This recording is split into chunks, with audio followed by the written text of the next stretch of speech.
Gostaria de cumprimentar a todos com a paz do Senhor, nesta manhã maravilhosa de domingo, onde nos encontramos neste momento para mais uma aula da Escola Dominical. Eu quero agradecer a todos que nos assistem neste momento, que nos permitem entrar no seu lar através dos canais do YouTube, do Facebook, do Instagram, que estão aí de frente às suas televisões, dos seus smartphones e enfim.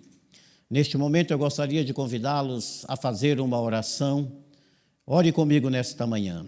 Soberano e eterno Pai, graças nós damos ao Teu nome, nós Te louvamos, ó Senhor, por estarmos mais uma vez diante da Tua presença, para aqui, Senhor Jesus Cristo, darmos, ó Senhor amado, mais um passo, Senhor, nesta caminhada do conhecimento teológico. Visita agora a mente e o coração de cada um dos Teus servos e que o Teu Espírito Santo possa esclarecer, possa iluminar e possa dar graça a cada um dos Teus filhos nesta manhã. É o que nós Te pedimos no nome de Jesus.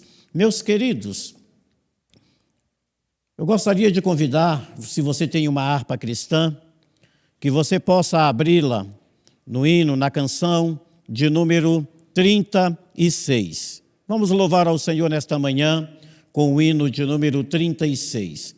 Da linda pátria estou bem longe, cansado estou. Eu tenho de Jesus saudade, oh, quando é que eu vou? Passarinhos,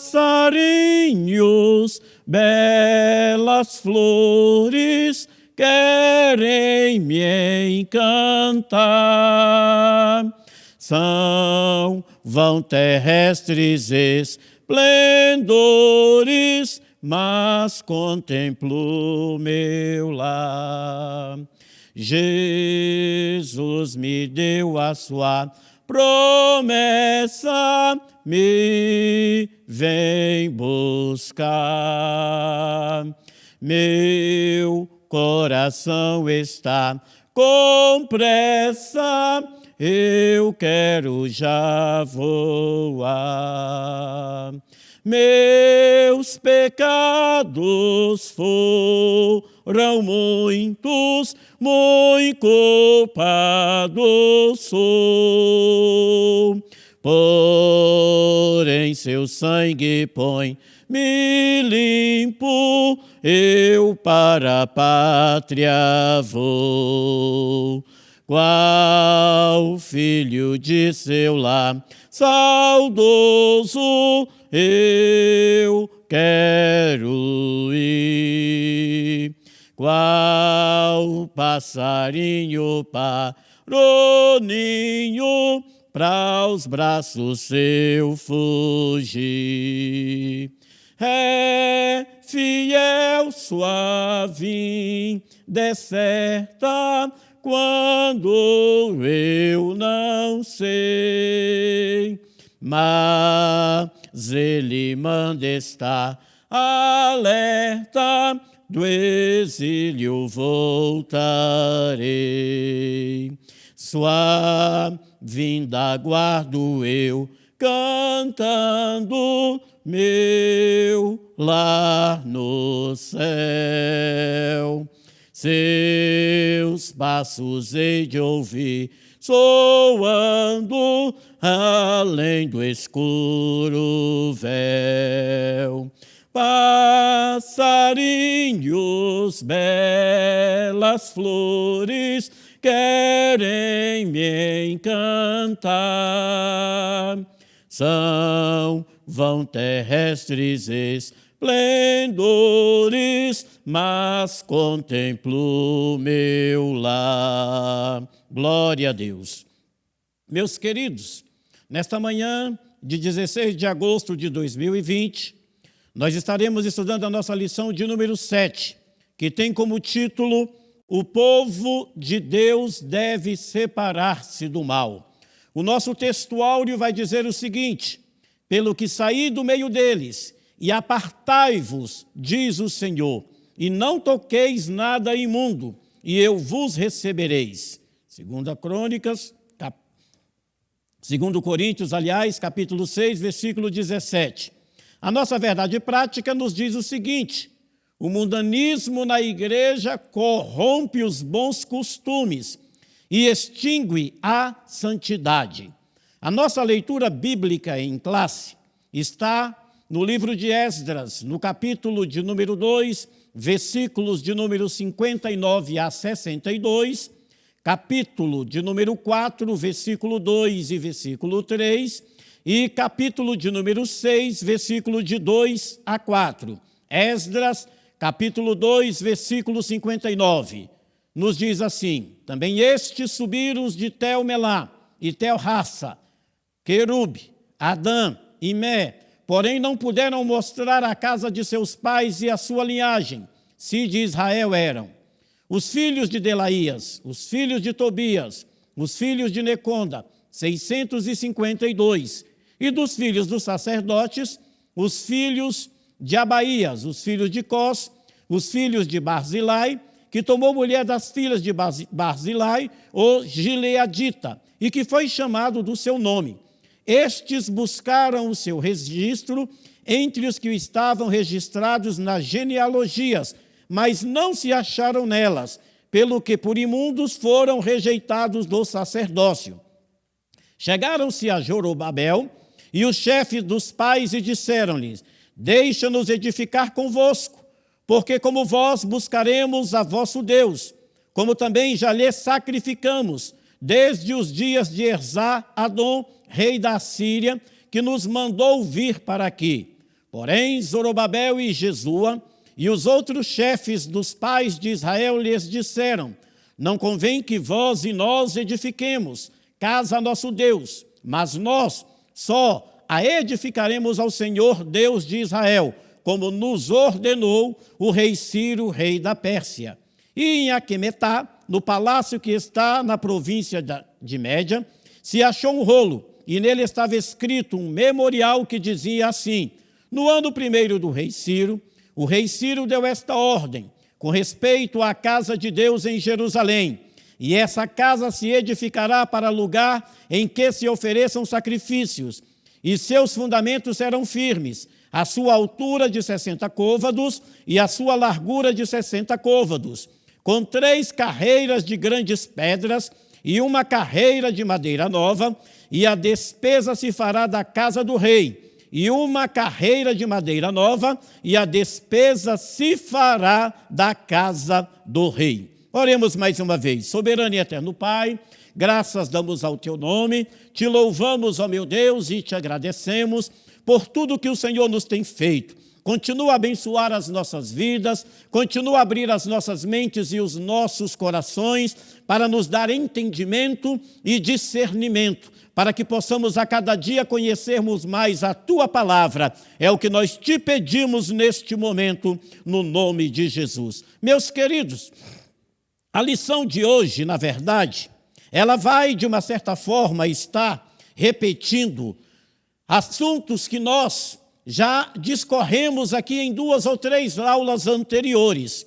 O fato é que nós encontramos aqui agora, nesta lição de hoje, quando em 539, lá por volta de outubro de 539, no primeiro ano de governo do rei Ciro, onde Ciro ele vai ser, conforme alguns especialistas, e a própria Bíblia vai relatar isso, o Espírito Santo vai impulsioná-lo, vai dirigi-lo, para que ele possa constituir um decreto que autorizasse todos os povos que estavam ali na Babilônia, que retornassem às suas nações de origem.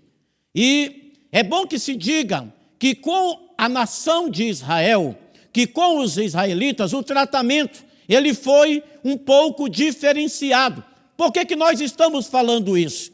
Porque a maioria dos críticos, quando vão pegar esse texto, vão dizer que Ciro, na verdade, ele não estava ali cumprindo uma ordem divina, pois ele liberou todos os povos. Mas os críticos deste texto, eles não se lembram que, além de liberar o povo de Israel, para que voltasse para Jerusalém, pelos 70 anos que passaram no cativeiro da Babilônia, Ciro é a única nação que Ciro vai autorizar o retorno, e para que reconstruísse a cidade e reconstruísse também o santuário, é o povo de Israel. E para isso, o próprio Ciro vai dar, de certa maneira, um suporte financeiro para que os ex, digamos assim, vassalos, para que aqueles que outrora eram escravos ali na Babilônia, retornassem e fizessem esta grande obra. Agora, o que acontece? O povo se reúne para voltar para Jerusalém. Mas quem é que voltaria? Quem estava apto a voltar? E o texto aqui, ele é bem claro, no livro de Esdras e Neemias, que só poderiam voltar para a terra de Jerusalém, para o reino de Judá, os reais israelitas. Tinha que ser verdadeiramente israelita de nascimento para que retornasse para a terra de Israel. Não poderia ser misto. Não poderia ter sido, eu poderia ilustrar assim, um judeu casou-se com uma babilônia e ele teve um filho. Ou seja, esse filho, ele não era 100%, digamos assim, judeu, pois era oriundo de um casamento misto. E nesse caso, foi feita, de uma certa forma, a exigência que diversas famílias fizessem a comprovação que eram de fato judeus natos, que não tinham nenhum tipo de mistura. Isso nos faz, meus queridos, pensar e refletir a preocupação que este povo estava tendo, porque também é uma preocupação que Deus sempre teve. Deus, ele não aceita nenhum tipo de mistura. Deus, ele, conforme já escreve nos primórdios do Antigo Testamento, eu sou o Deus Todo-Poderoso, eu sou o Deus Santo. Então vejam bem, né? E Deus, ele vai exigir então do seu povo a separação. Observem bem, meus queridos, que com certeza Zorobabel e Jesua possivelmente poderia ter pensado, não, quanto mais gente for conosco, melhor será. Quanto mais pessoas retornarem para Jerusalém, melhor será. Pois quanto mais gente tiver, mais pessoas se disponibilizarão para trabalharem, para reconstruir a cidade e o templo.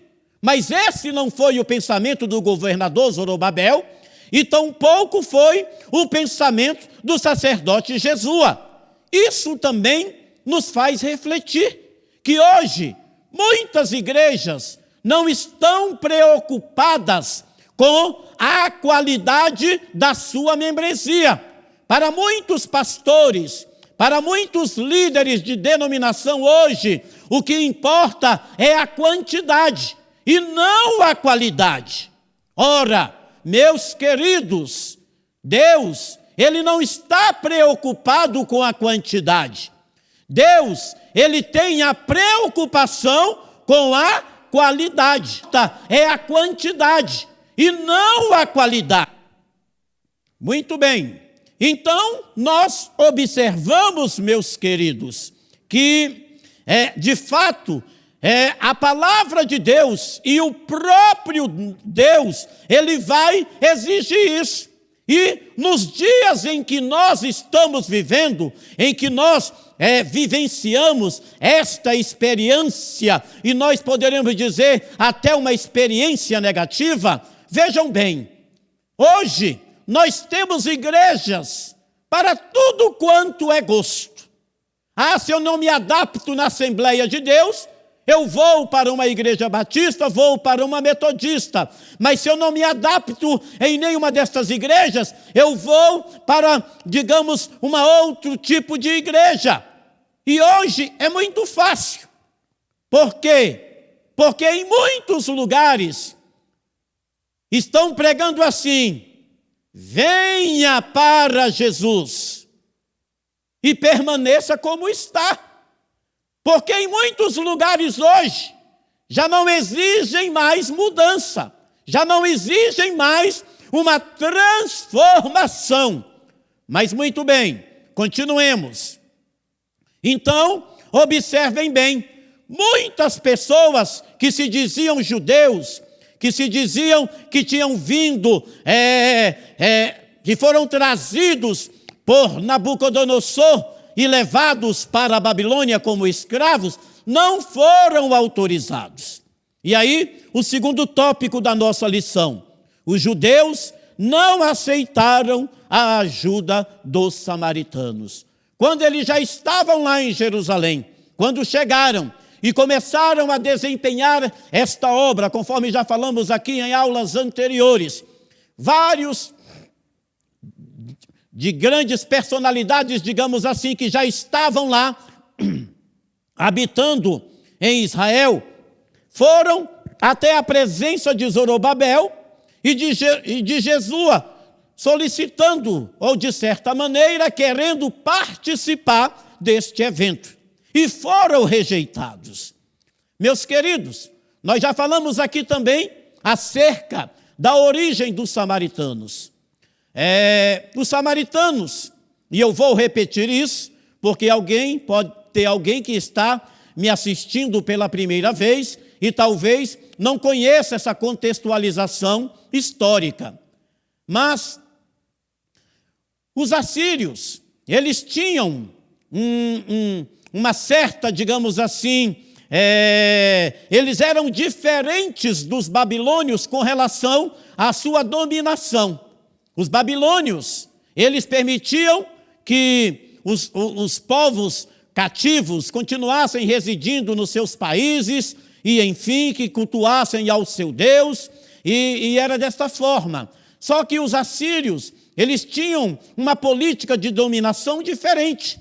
Quando eles invadiam um país, eles, na maioria das vezes, e é isso que os historiadores nos relatam, eles pegavam aquelas pessoas que haviam sobrevivido àquela investida, àquela batalha, e expulsava da sua região, do seu país, e mandava para outras províncias diferentes, e deixavam ali simplesmente em torno de 5 a 10% da população, e traziam vassalos, escravos de outras nacionalidades, para que pudessem ali morar junto com aquele remanescente de 5, 10% que ficaram. Para que isso?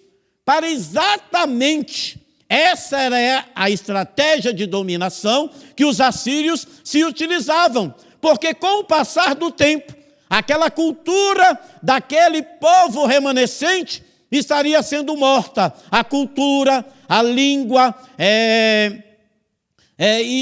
até mesmo a religião seria mudada. E foi exatamente isso que aconteceu. Em 722 a.C., quando Sargão II, ele entra em Samaria, no Reino do Norte, ele faz exatamente isso que eu acabei de vos relatar.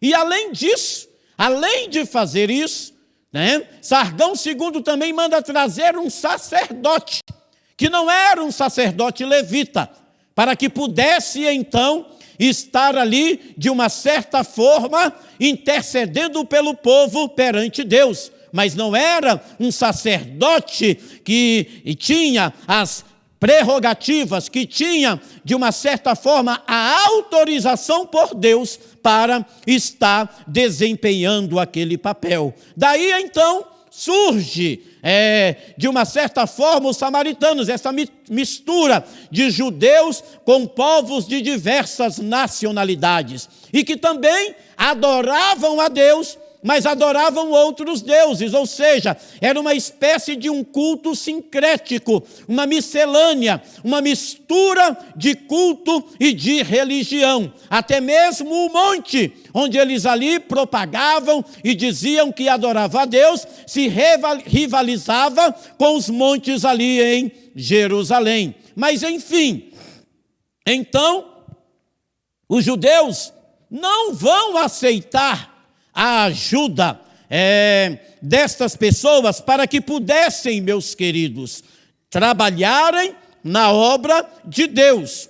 Eles não aceitaram, então, a ajuda deles, ok? E assim, então, surge os samaritanos. E em virtude, então, desta rejeição de Zorobabel, de Jesua, de Esdras e de Neemias, tá? Da ajuda que os samaritanos solicitaram e foram rejeitados, começou então uma rusga, começou de uma certa forma uma animosidade entre samaritanos e judeus. A prova cabal disso é que quando Jesus, em João no capítulo 4, ele chega em uma cidadela samaritana de nome Sicá, e ele se assenta à borda de um poço, e ali chega uma mulher samaritana. E Jesus olha para aquela mulher e diz: dá-me de beber. E aquela mulher olha para Jesus com um olhar de resignação, aliás, um olhar de reprovação, e diz para Jesus: como podes tu, pois sendo judeus, pedes de beber a mim, que sou mulher samaritana? E se vocês observarem, talvez as suas Bíblias aí, você pode dar uma olhada na sua casa, vai estar lá ou entre parênteses ou entre encochetes, que os judeus não se comunicavam com os samaritanos. Por quê? Porque, na verdade, os judeus tinham essa rusga. Por quê? Porque os samaritanos não adoravam, além de adorarem a Deus, adoravam também outros deuses, ou seja, tinha uma certa mistura, ou de certa forma, eles não se santificavam, ok? Meus queridos, para falar da contextualização histórica, eu vou parar por aqui, até porque eu já vos disse que por 2 ou 3 ocasiões diferentes, é só vocês irem aí no canal do YouTube e me assistirem a 2 ou 3 aulas anteriores aí na Escola Bíblica Dominical, que eu falo sobre isso aqui de uma forma mais pormenorizada. Mas eu gostaria de abrir um espaço aqui neste momento para fazer um comentário aqui acerca da nossa verdade prática, porque eu acredito que é uma oportunidade ímpar que o Senhor me concedeu para que nós possamos discutirmos essa questão aqui convosco hoje. Olha o que diz a nossa verdade prática. O mundanismo na igreja corrompe os bons costumes. Agora eu vos pergunto, o que é o mundanismo? Porque a gente está cansado de ouvir pessoas dizendo: o mundo está entrando na igreja. O mundanismo tomou de conta da igreja. E o que é o mundanismo? O que é ser um crente mundano? O que é ser uma igreja mundana? Então vejam bem, para que nós possamos dirimir estas eventuais indagações que possam surgir, até porque existe, na verdade, uma falsa compreensão, na minha opinião, pela maioria dos crentes assembleianos, da visão do que é ser uma igreja mundana e um crente mundano. E nós vamos tentar, de certa maneira, aqui de uma maneira muito rápida, tentarmos entendermos o que é ser um cristão mundano. Então vamos lá. Vejam bem, em primeiro lugar, eu gostaria que você abrisse aí a sua Bíblia comigo, porque a Bíblia, ela é fundamental para as nossas vidas. E eu acredito que todo bom crente, ele tem este versículo gravado na sua memória, né?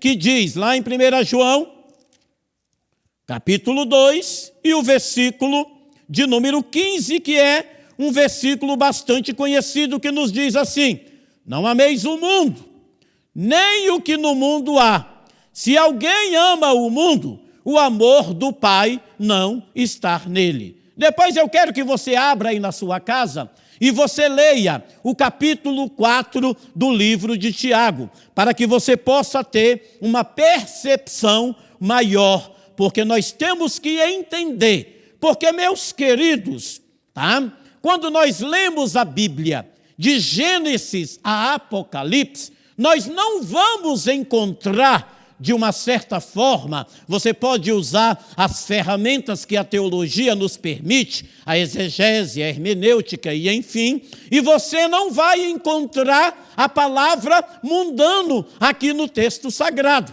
Então, irmão Jackson, você quer dizer então que nós estamos empregando o termo um crente mundano, uma igreja mundana de forma errada? Não. Você pode até estar usando a palavra, mas talvez o texto que você está se baseando para tentar sustentar a tese de que um crente ou uma igreja é mundano, está fora do contexto. Mas muito bem, mas o que é o mundanismo? Todo cristão já ouviu esta palavra centenas de vezes. Todos sabemos que o cristão deve evitar o mundanismo. Mas, afinal, o que é o mundanismo? Eu poderia dar aqui vários conceitos, mas existe aqui, basicamente, 3 conceitos que estão ligados ao nosso dia a dia, à nossa vivência, e eu gostaria de compartilhar convosco. Em primeiro lugar, o mundanismo é tudo aquilo que o mundo curte. Ora, meus queridos, o mundo não curte um lindo pôr do sol e também um copo de água gelada em dia quente, e principalmente agora que nós estamos entrando aqui nos meses de calor aqui no Distrito Federal, né? Como também ter filhos obedientes, um carro luxuoso que não necessita de assistência mecânica. Seria pecado para o cristão também apreciar estas coisas? Ora, meus queridos, eu sei que você está me assistindo aí agora. Eu não sei se você está sentado numa cadeira. Não sei se você está sentado em um sofá. Não sei se você está aí deitado e enfim. Mas eu gostaria de perguntar a você, onde é que foi feito a cadeira que você está sentado? Onde é que foi feito? De onde veio o sofá que está aí na sua casa? Veio do céu? Não, meu querido. Esse sofá foi feito aqui na terra. E então, este sofá é do mundo. É claro que sim, irmão Jackson. Então, vejam bem, nós nos utilizamos agora de ferramentas que há 20, 30 anos era inimaginável a igreja estar usando. Ora, eu poderia dizer para os irmãos, porque tenho 53 anos de idade e sou nascido e criado nesta igreja, pois os meus pais chegaram em Brasília em 1968 e em 1969 o meu pai começou a congregar na igreja do Núcleo Bandeirante desse ministério. E depois viemos para a Ceilândia em 1971. Por que eu estou dizendo isso? Porque há 20, 25 anos atrás, 30 anos atrás, na nossa igreja, era proibida a televisão, porque a televisão era considerado algo do mundo. E hoje, você está me assistindo diante de uma televisão. Então, preste atenção. O que é o mundanismo? É tudo aquilo que não é feito por pessoas cristãs ou por propósitos cristãos. Ora, essa definição é aplicada especialmente às artes. Uma música, ela só é boa se for tocada por por uma banda gospel, é isso. Mas qualquer outra banda seria mundana. Um livro de fantasia, ele só presta, ele só é bom, se ele for escrito por C.S.W. Lewis, que é um escritor puritano evangélico. Mas deve ser rejeitado se o autor for incrédulo. Mas é impossível implementarmos este princípio no nosso dia a dia. Pois, quando você chega no posto de gasolina para abastecer o seu carro, você pergunta para o bombeiro: olha, essa gasolina foi produzida por um cristão?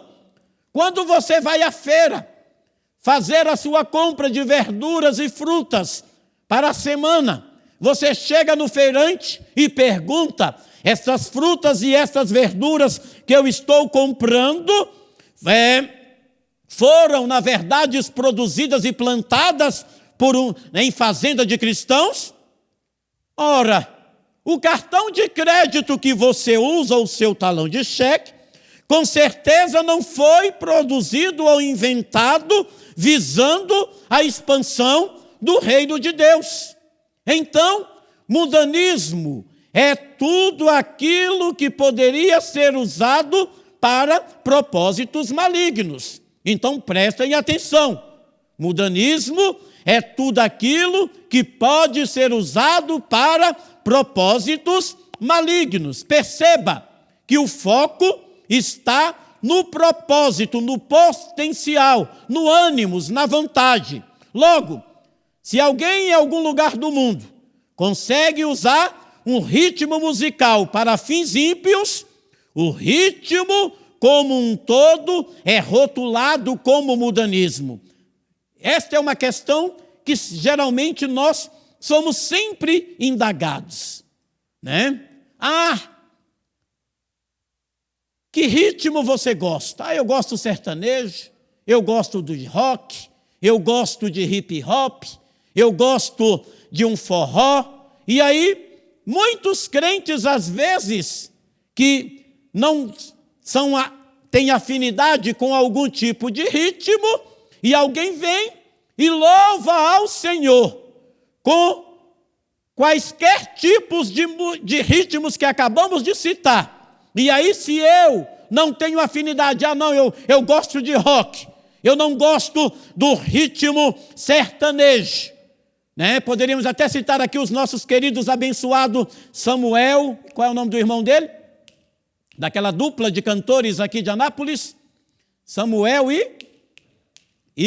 Samuel Mariano, não, é o Samuel e Daniel, é isso? Daniel e Samuel, os dois cantores aqui de Anápolis, né? Muito bem, aquela dupla que canta com graça e unção. E às vezes tem irmãos que não têm afinidade com o ritmo sertanejo. Aí fala, isso é do mundo. Ora, todos os ritmos vêm de Deus. Mas não creio que todos os ritmos sejam apropriados para louvar a Deus. Então, existe uma grande diferença.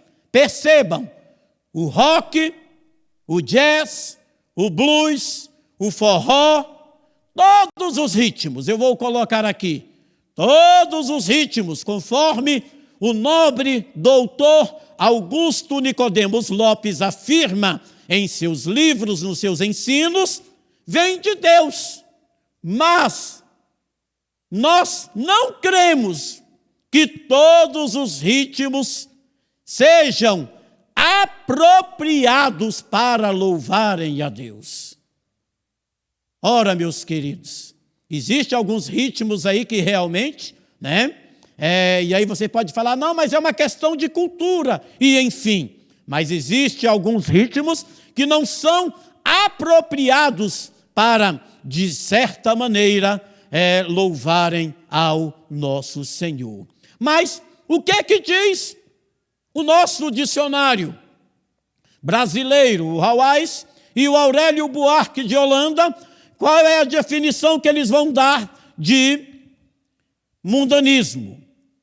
Mundanismo é o modo de vida de quem só pensa em se divertir e usufruir de bens materiais, mundanidade, ou é o caráter ou qualidade de mundano, do que se revela com o mundo terreno por oposição ao mundo espiritual. Então vejam bem, que é um modo de vida em que só pensa em se divertir, que só pensa em ter prazer. Isso vai nos lembrar dos hedonistas, que o fim, a razão de vida deles é a busca pelo prazer. E aí, o prazer, meus queridos, ele é lícito.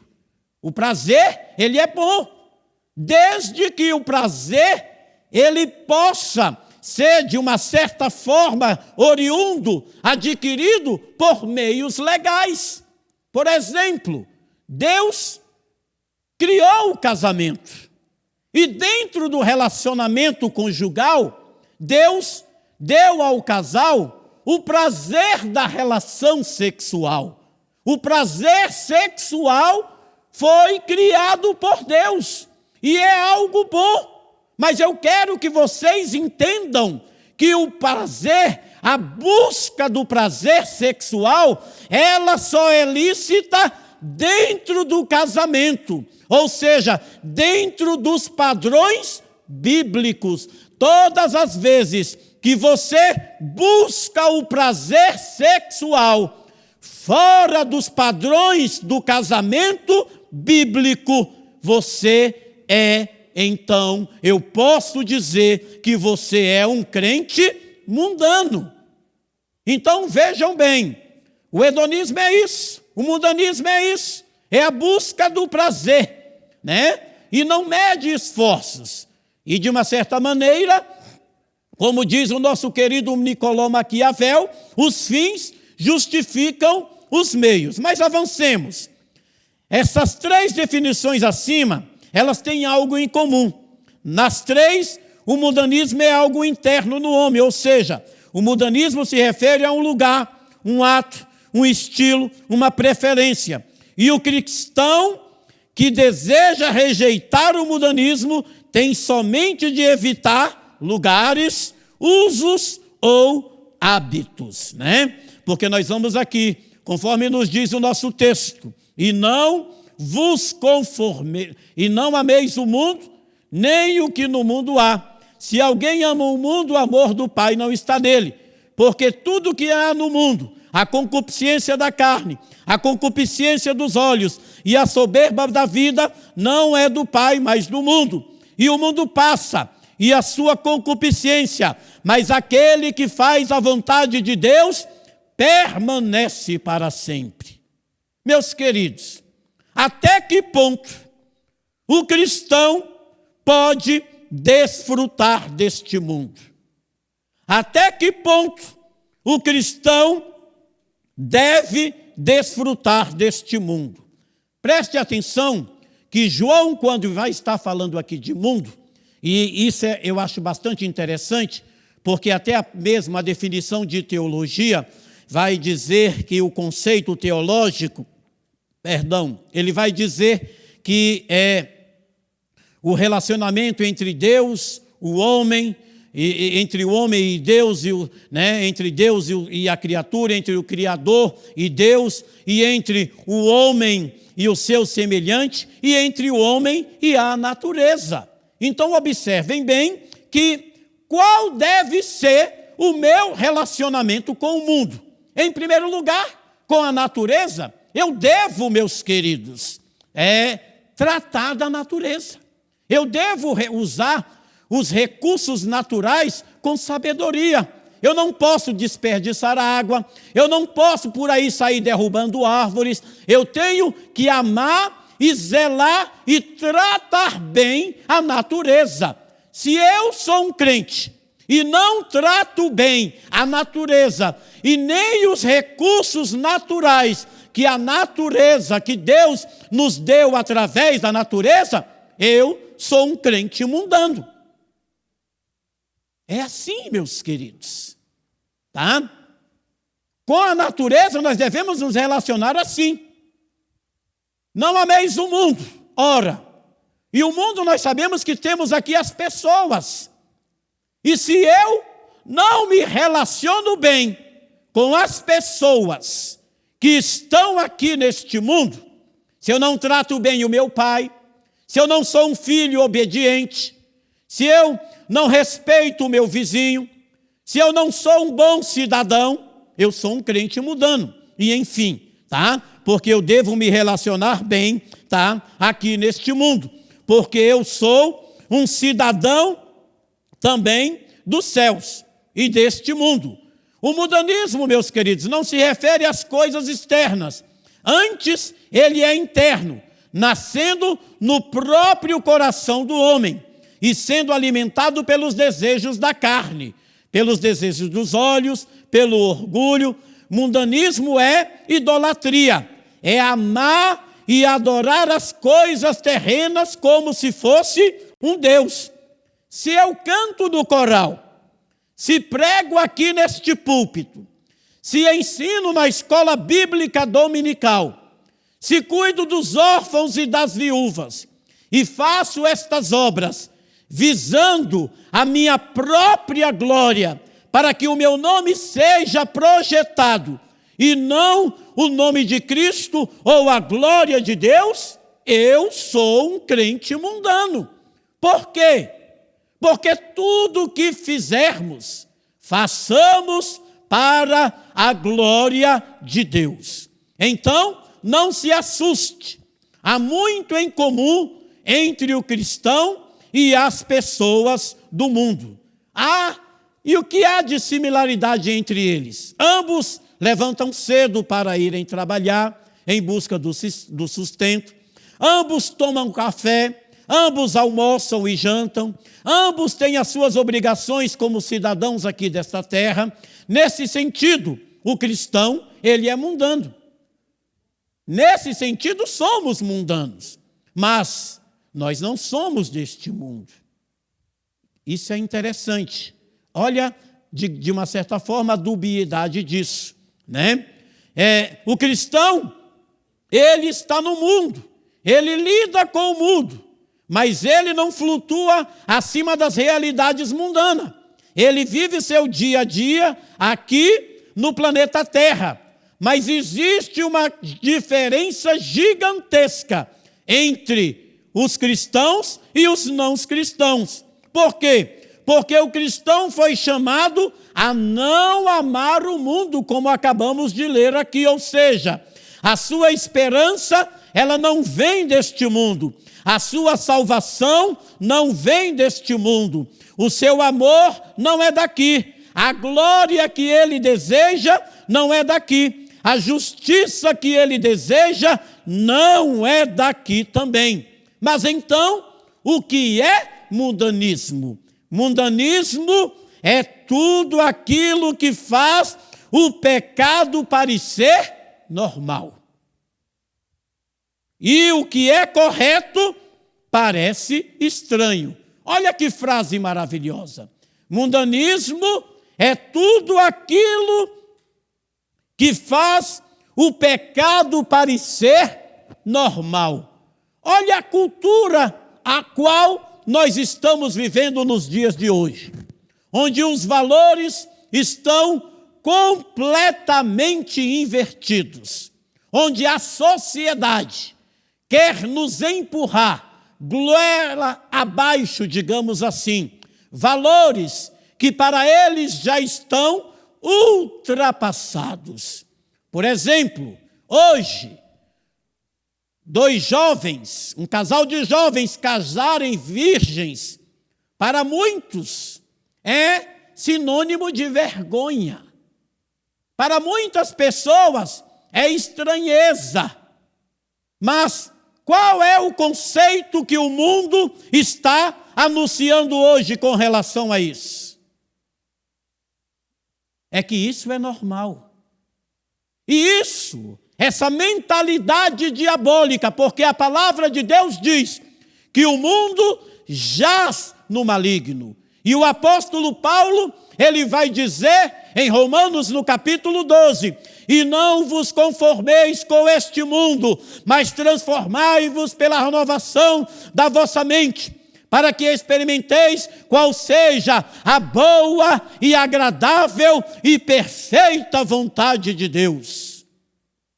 O mundo hoje jaz no maligno.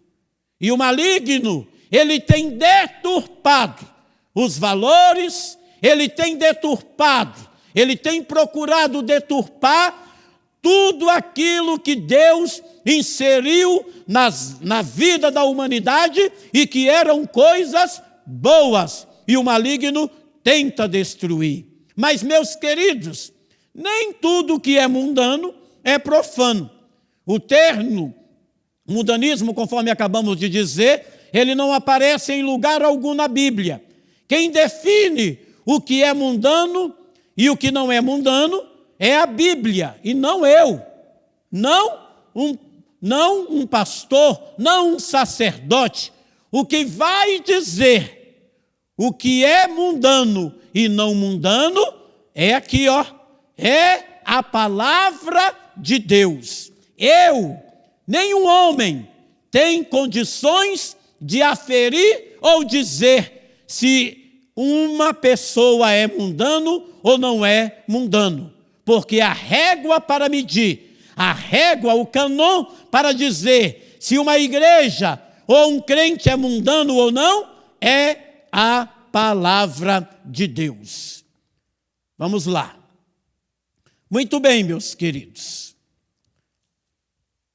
O mundo, conforme nós falamos aqui, em João, no capítulo 2 e 15, ele se refere a um padrão, a um sistema decaído e contaminado pela entrada do pecado no mundo.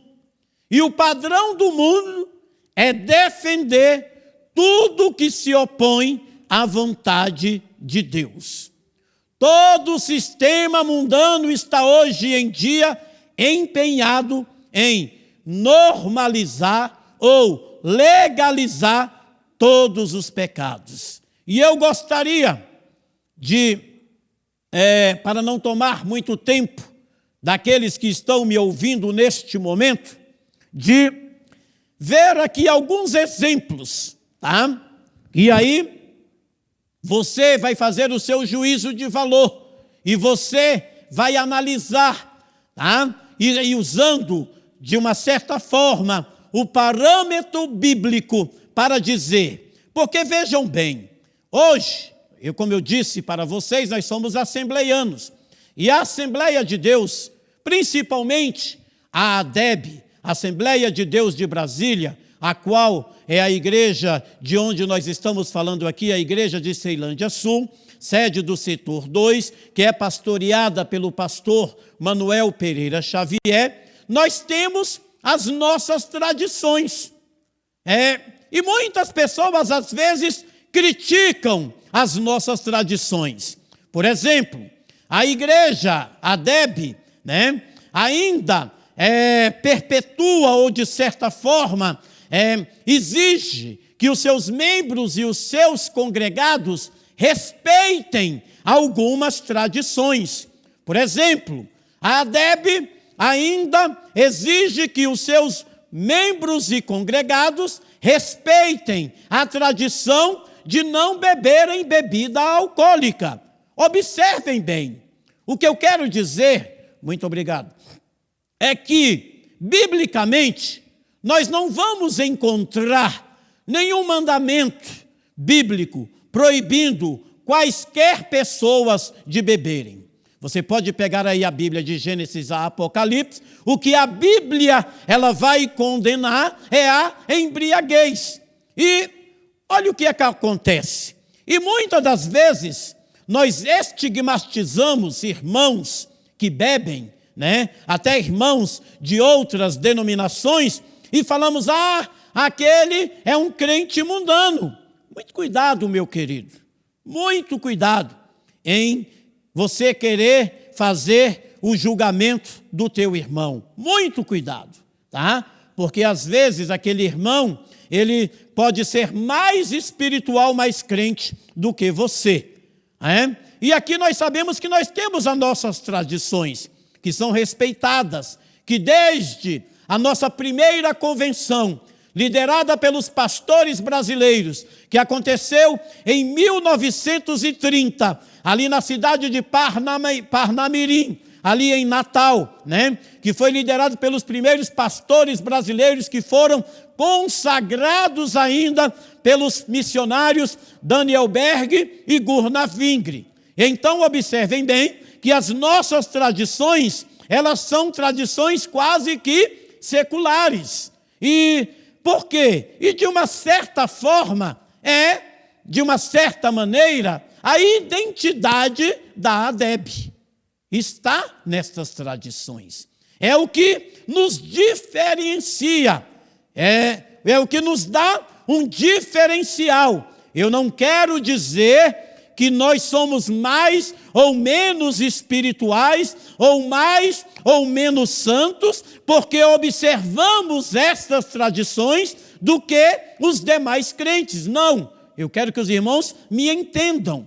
O que eu quero dizer, meus queridos, é que eu não posso sair por aí dizendo, eu vou pegar aqui principalmente o exemplo das mulheres, que é o mais clássico. Eu não posso sair por aí dizendo que uma irmã que usa brinco, que uma irmã que usa pulseira, que uma irmã que usa um cabelo curto, que uma irmã que usa uma calça jeans, ela é mundana. Não, meu querido. Eu não posso fazer esse tipo de afirmação.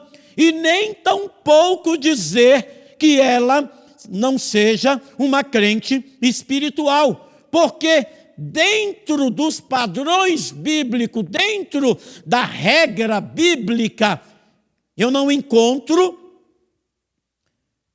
na palavra de Deus textos que possam, de uma certa forma, me dar base para sustentar esse tipo de tese. Agora, observem bem.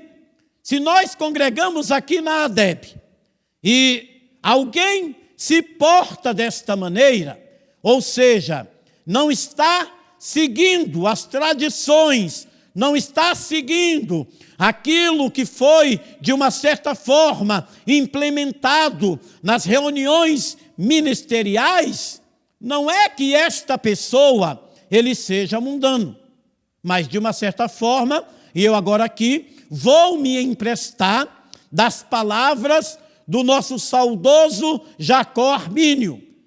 Se uma pessoa que está em qualquer tipo de associação e ela não respeita o estatuto desta associação, ele é um desordeiro. O nosso querido Jacó Armínio já dizia isso. Mas muito bem, voltamos então aqui agora, para que nós possamos compreender o que é um crente ou uma igreja mundana. Preste atenção, a Bíblia diz que Deus odeia o divórcio. Na Bíblia está aqui. Não é o irmão Jackson que está falando, que ele tirou isso da cabeça dele, não. É a Bíblia que diz, Deus aborrece o divórcio. E veja bem, se alguém hoje em dia tem algum pesar por decidir se divorciar, porque, observem bem, meus queridos, hoje troca-se de esposa ou de marido como se troca de roupa, e ninguém está mais nem aí. Esta mentalidade cultural, que é oriunda do inferno, lamentavelmente tem entrado na mente de muitos crentes. E você que me ouve agora, e você casou e falou, eu casei, mas se não der certo, eu não estou nem aí, eu me separo. Porque, e se não der certo com essa também, eu me separo dela e caso com outro. Meu querido, cuidado. Isso é mentalidade de crente mundano. A Bíblia diz: o que Deus uniu, não separe o homem. Ah, mas é incompatível. Ah, eu não amo mais. Ah, ela não me agrada mais. Ah, eu não consigo ter mais prazer sexual com a minha mulher. Opa, calma aí. Tem alguma coisa errada. Você está deixando que o mundo, que os conceitos mundanos entrem na tua mente. E a palavra de Deus, ela diz, conforme o apóstolo Paulo, não vos conformeis com este mundo, mas transformai-vos pela renovação da vossa mente. Você precisa ter uma mente renovada. Você precisa cair de joelhos e pedir para Deus: Deus, renova a minha mente. Tira estes conceitos mundanos da minha mente, do meu coração. Então vejam bem, quantas igrejas hoje, meus queridos, só para que os irmãos, a título de curiosidade, eu me formei em Direito, fui 30 anos policial, sempre gostei da área criminal, fiz pós-graduação em Direito Penal, Processo Penal, Direito Público, porque até eu pensei, quando eu aposentar, quando eu reformar, eu vou atuar nesta área. E, pela misericórdia do Senhor, fiz a prova da Ordem dos Advogados do Brasil, há 3 anos atrás, se não me falha a memória, consegui êxito e, enfim, tirei a minha carteirinha, estou habilitado para atuar. E aposentei a carteirinha. Mas, no mês passado, 4 pessoas que não tinham condições de pagar um advogado me procuraram. Jackson, me ajuda. Eu preciso que você atue aí no meu divórcio. E eu falei, mas eu não sei nem fazer. Eu nunca fiz uma ação de divórcio. E o mês passado tive que fazer 4 ações de divórcio para que vocês possam. Nenhuma dessas pessoas eram evangélicas que me procuraram, mas para que vocês possam ter uma ideia. Mas hoje, na igreja, antigamente, nem se falava nisso. Nem se falava em crente separado. Olha, meus queridos, e eu não quero ficar aqui arrotando e dizendo, porque conforme o nosso pastor Manuel sempre diz, o mundo está girando. E numa destas voltas, ele pode nos pegar. Enquanto estivermos aqui nesta terra, nós somos sujeitos a tudo. Mas por que eu estou falando sobre isso? Porque há 20, 30 anos atrás, 40 anos atrás, 25, 30, quando, de uma certa forma, um obreiro se separasse da sua esposa e não fosse por aquilo que a Bíblia menciona aqui, a incompatibilidade não se encaixa aqui. Ela não cozinhou bem, não se encaixa aqui. Ela não me dá prazer sexual, não se encaixa aqui também. Porque o único pré-requisito, digamos assim, que a Bíblia nos dá para que um casal de crentes possa se separar e constituir um novo casamento é pela infidelidade de um dos cônjuges.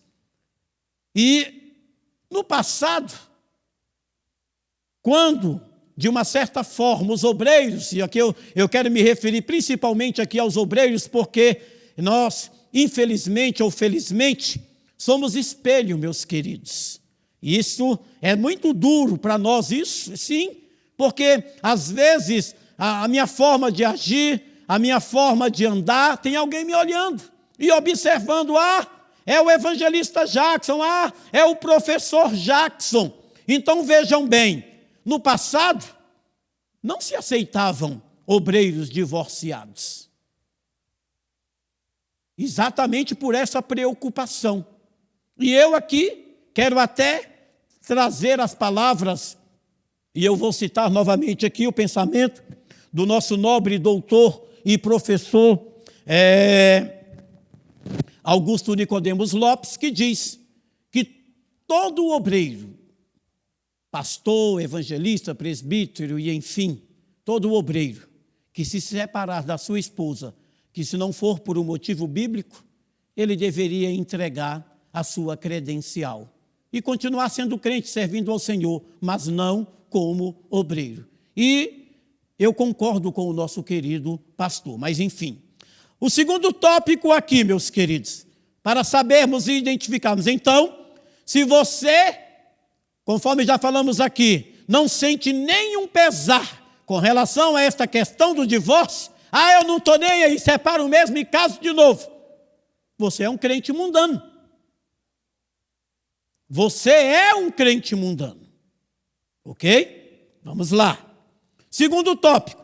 A Bíblia diz que Deus abomina a idolatria e que não divide a sua glória com ninguém, pois só Ele é Deus e todos criam seus deuses e ignoram o Criador.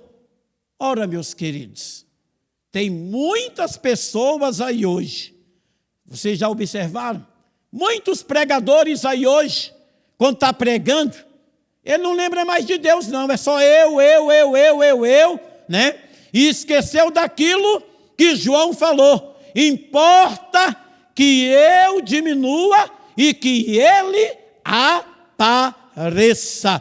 Tudo que fizermos, meus queridos, seja para a glória de Deus. Se você está fazendo algo, conforme já falei aqui, se você canta, se você prega, se você ensina, se você faz algo na obra de Deus, mas é para que o seu nome seja projetado, você é um crente mundano, porque você está roubando a glória de Deus. Porque toda honra e toda glória seja dada ao nosso Senhor Jesus Cristo. Em terceiro lugar, a Bíblia diz que Deus abomina a imoralidade e os desvios sexuais.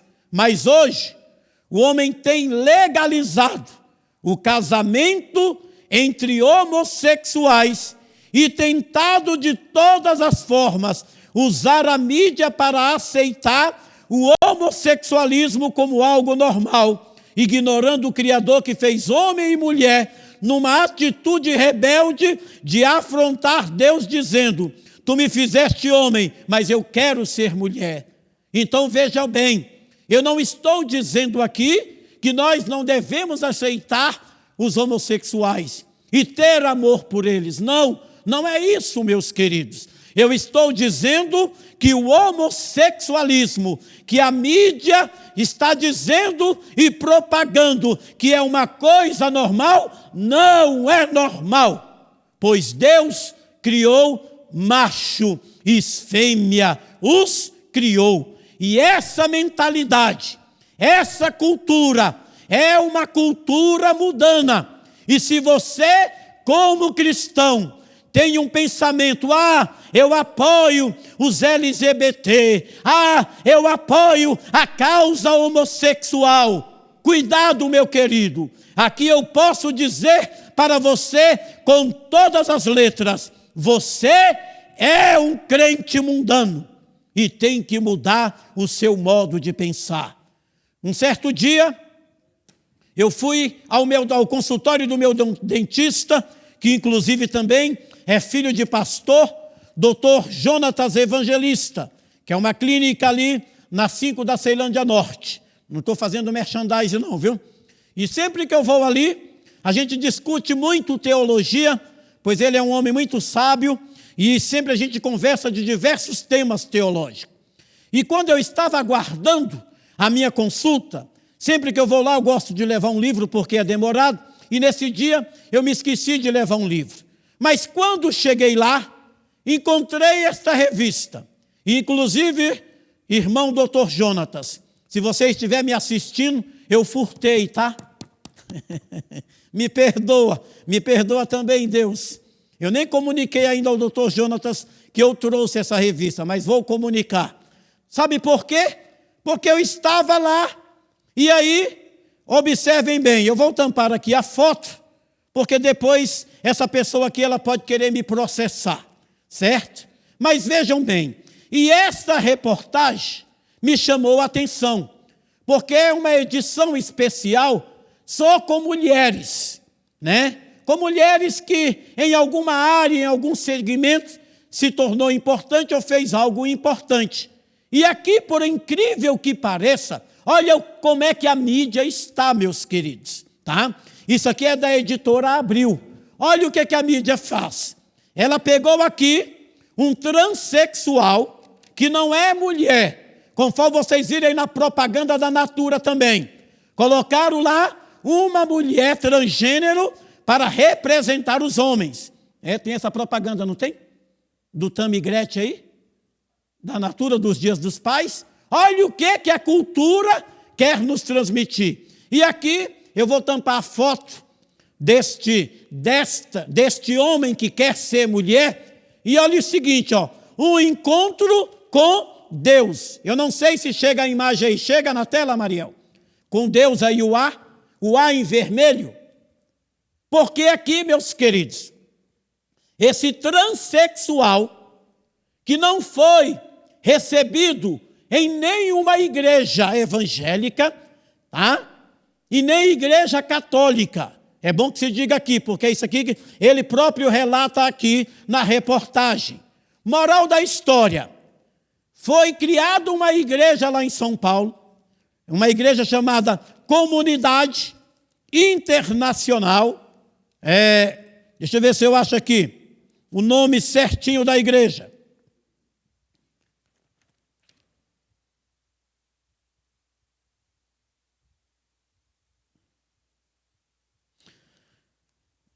É uma comunidade. Depois eu procuro aqui o nome que estava gravado aqui, eu esqueci até de marcar aqui, mas para não perder tempo. E o fio da meada, olha só aqui as frases que essa pseudo-pastora, pseudo-bispa, que é um transexual, que se auto-intitula aqui, dessa primeira igreja evangélica, de certa forma, LGBT, para atender o público transexual. E ela é a primeira bispa, ou a primeira pastora transexual do Brasil, da Comunidade Internacional, uma igreja que foi originada ali em São Paulo. E olha a frase: Deus é uma mulher negra, travesti, que só consegue amar. Vejam bem, olha a que ponto nós chegamos. Olha a mentalidade satânica, dizendo que Deus é um travesti. Meus queridos, é essa mentalidade mundana que a mídia, ela quer colocar. O homossexualismo é normal. Não, não é normal. Não aceite, meus queridos. Não aceite esse tipo de comportamento. Não aceite esse tipo de cultura. E o crente que defende esses valores, o cristão que defende isso, ele sim é um cristão mundano, que está pensando como o mundo. A Bíblia diz que Deus é o Senhor da vida e o homem quer legalizar o aborto. Se você concorda com o aborto, se você está fazendo manifestações pró-aborto, irmão Jackson, mas tem muitas mulheres aí que engravidam, que não têm condição de criar. Para que então foi se relacionar sexualmente, se sabe que não tem condição de criar? Sexo é lícito apenas na união conjugal, no casamento. Sexo fora do casamento é pecado. E aí, não vamos legalizar o aborto. O cristão que apoia a legalização do aborto é mundano. Eu posso dizer, porque ele está defendendo valores mundanos. Pois ele está defendendo o assassinato de bebês, de inocentes que vieram ao mundo, porque Deus os gerou. Então, nós podemos, de uma certa forma, classificarmos assim esses crentes como mundanos. A Bíblia diz que Deus deve ser amado acima de todas as coisas, com toda a nossa força, com todo o nosso entendimento, com toda a nossa humanidade. A cada dia que passa, nós amamos mais os bens materiais e amamos a nós mesmos e passamos a ignorar a Deus. Quantas pessoas não amam mais os seus bens? Quantas pessoas amam mais a sua casa? Ama mais o dinheiro? Ama mais o seu carro? Ama mais o seu emprego? Não é isso? Do que o próprio Deus. E se você, meu querido, tem qualquer coisa ou algo que você ame ou está em primeiro lugar, que Deus ele não tem a primazia, você é um crente mundano. Porque a Bíblia nos diz que devemos amar a Deus em primeiro lugar. Buscai o reino de Deus e a sua justiça, e as demais coisas vos serão acrescentadas. Em sexto e último lugar, a Bíblia diz que Deus é santo e não tem parte nenhuma com as trevas. Deus, ele não tem parte nenhuma com a imoralidade. Deus, ele não tem parte nenhuma com a pornografia, com a lascívia, com a obscenidade, E o que nós vemos hoje nos programas televisivos, o que nós vemos hoje com as piadas cotidianas, são piadinhas de duplo sentido, piadinhas com sentidos sexuais, com sentidos imorais. Olha, crente que quando abre a boca só sai palavrão, ou seja, a boca fala aquilo que o coração está cheio. Isso é ser crente mundano. Um crente mundano não é aquele que usa uma calça jeans. O crente mundano não é aquele que usa uma pulseira, um anel. Não é aquele que passa um batom na boca. Não estou defendendo aqui que nós devemos fazer isso, pois até na igreja que nós congregamos, as nossas tradições ainda exigem que nós possamos nos separar disso. Mas eu não posso taxar um crente de uma outra denominação e que usa tais adereços como um crente mundano.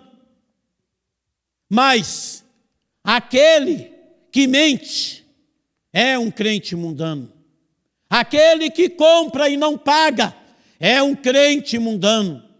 O filho que desobedece o pai e a mãe é um crente mundano. O marido ou a esposa que trai o esposo ou vice-versa é um crente mundano. Isso é mundanismo, porque é a cultura que o mundo prega. Mas conforme nos diz aqui a nossa lição da escola dominical de hoje, desse domingo de manhã, Deus exige do seu povo santidade. Deus nos chamou, não foi para a imundícia, mas foi para a santificação. Portanto, meus queridos, que o nosso corpo, alma e espírito sejam plenamente conservados, santos, para a volta do Senhor. É isso que a palavra de Deus diz, tá? É isso. Sem santidade ninguém verá o Senhor.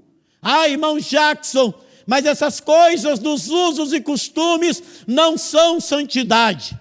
Mas eles podem te ajudar a te aproximar de Deus. Mas eles podem te trazer para uma vida santa. Meu querido, não se conforme com este mundo. Não ame essa cultura do mundo. Não ame esses prazeres, de uma certa forma, essa busca hedonista pelo prazer, porque isso também é amar o mundo, isso também é ser mundano, mas nós não somos deste mundo.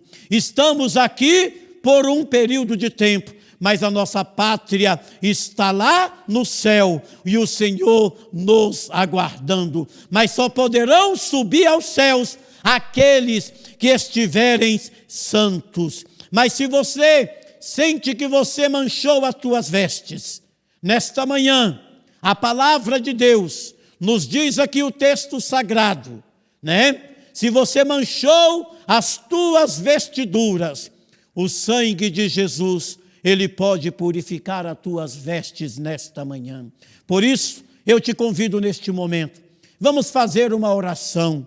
E se você sente que o mundo, que o mundanismo, ele tem penetrado a tua mente, ele tem alcançado o teu coração, e você sente que você tem se envolvido, e você sente que você, de uma certa forma, tem se inserido nessa maneira de pensar do mundo, eu quero te convidar, oremos neste momento. Soberano e eterno Pai, nós te louvamos, ó meu Deus, porque o Senhor nos chamou, mas nós não somos do mundo. A tua palavra diz que quem faz amizade com este mundo, faz inimizade com Deus. A tua palavra também diz, Senhor, que o mundo jaz no maligno. E o maligno, Senhor, ele quer destruir, ele quer derrotar, ele quer matar, ele quer separar os casais, ele quer levantar filhos desobedientes, ele quer destruir as famílias, mas o Senhor tem o propósito de abençoar. Entra agora em cada lar, entra agora em cada família, vai arrancando, Senhor, o mundanismo da mente e do coração dos teus servos, e que a santificação, através do teu Espírito, possa, Senhor, entrar em cada mente e em cada coração. É o que nós te pedimos nesta manhã. Antes de finalizarmos, meus queridos, eu gostaria de pedir que vocês que estão me ouvindo, não deixem de trazer os seus dízimos à casa do tesouro, né? Está aparecendo aí na sua tela a conta do BRB. Se você não tem condições de fazer o depósito, uma transferência eletrônica, pegue aí o WhatsApp, que também possivelmente está aparecendo na tela, o telefone, e ligue para esse telefone que é do pastor, nosso querido pastor, e ele estará aí indo buscar na sua residência, ok? Não deixe de trazer. A igreja tem se mobilizado nesse período de pandemia para fazer a assistência aos mais carentes, mas ela só pode ajudar se você colaborar.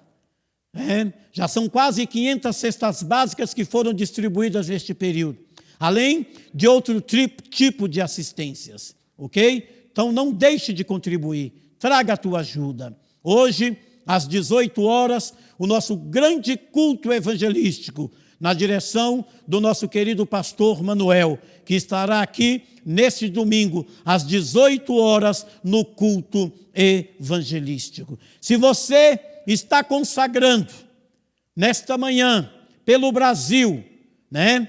Porque foi proposto pela ADEB, pelo Ministério ADEB, que enquanto durar a pandemia, todo domingo pela manhã, estaremos orando e consagrando para que Deus possa mobilizar o seu povo, para que Deus possa agir e trabalhar. Então, se você quiser entregar a sua consagração, aí agora, você pode fazer isso. Vamos orar agora e já estaremos finalizando. Pai querido e santo, colocamos nas tuas mãos também cada um dos teus servos, ó Senhor, que estão consagrando a Ti em favor da igreja, em favor do Brasil, em favor da nossa liderança ministerial, em favor do nosso governo, do nosso presidente, em favor, Senhor, dos nossos deputados e senadores, Senhor, dos nossos juízes e magistrados. Pai, toma a nação brasileira, que foi, Senhor amado, avassalada, Senhor Jesus, por este vírus, Senhor, que ceifou milhares e milhares de almas e vidas, Pai, em todo o território nacional. Pai querido, vai de encontro agora a cada uma das famílias brasileiras, a cada um dos teus servos, espalhados por este Brasil afora, e abençoa o teu povo, é o que nós te pedimos, no nome de Jesus. Muito obrigado pela vossa atenção e até a próxima.